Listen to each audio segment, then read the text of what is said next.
It's a very good question. We didn't plan to have esports at all in World of Tanks. I'm very honest here. We had no idea. Now we said, okay, we're going to do some tournaments for players for fun. And the players, the community itself, they pushed esports on us. They started to play more, they created tournaments, they created everything. And then we realized, there's a very big demand. Let's help the players to get what they want. So we started 2012 and have thousands of players. It was very successful, very amazing. And 2013, suddenly we had a 1,100% increase. So we had 40 teams before playing in Europe. Oh, okay, fun. Next year we had 4,000. Like, it's a massive number of players, teams, not players, 4,000 teams. So 200,000 players playing just esports. So I'm very honest here. The players made it a success, not us. So first we started to listen. It was the first thing. We had to listen, we had to understand what do they want. Then we created leagues, regional ones. Then we created a global league because we could see some teams destroyed everyone else. So we see, okay, there are some pro teams already.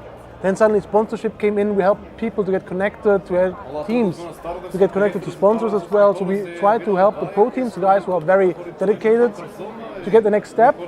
At the same time, we looked at the grassroots system to help them building a system which allows them to compete and grow. So these were the first steps. We're not there yet. 2014 will be the year where we hopefully get all these things done, especially the grassroots systems. And this will be then a massive impact for sure for esports. I want to say in South Korea, it's a crazy phenomenon. Like, people watching it TV esports, it's like an entertainment source. People live it. You see a pro player, a star, and he's a star. People go crazy, they scream, women throw themselves on them. And then you say, wow. When you look at the West, we're not there yet. Now, with Riot and now Wargaming, with massive events, you could see there's a tremendous need and request from the community to have this. So I think in the end, there's more potential, to have a bigger esports scene than Korea ever had.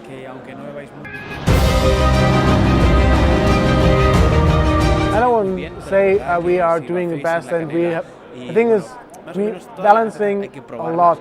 We have to rebalancing a lot. The thing is, we are historically accurate. Our tanks are historically accurate. So we use original blueprints in most cases to make the tanks as accurate as possible. Then suddenly, after a year, we get another blueprints from a museum in France, which shows additional information about the tanks. So we have to rebalance it.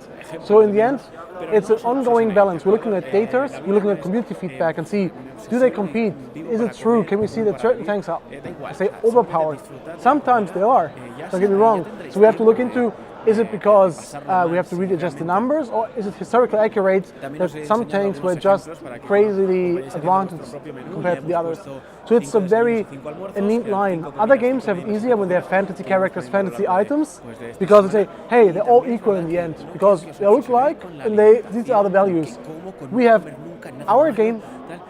There are things happening in reality. There are tanks, reality tanks, with certain numbers and facts. We have to take them in consideration.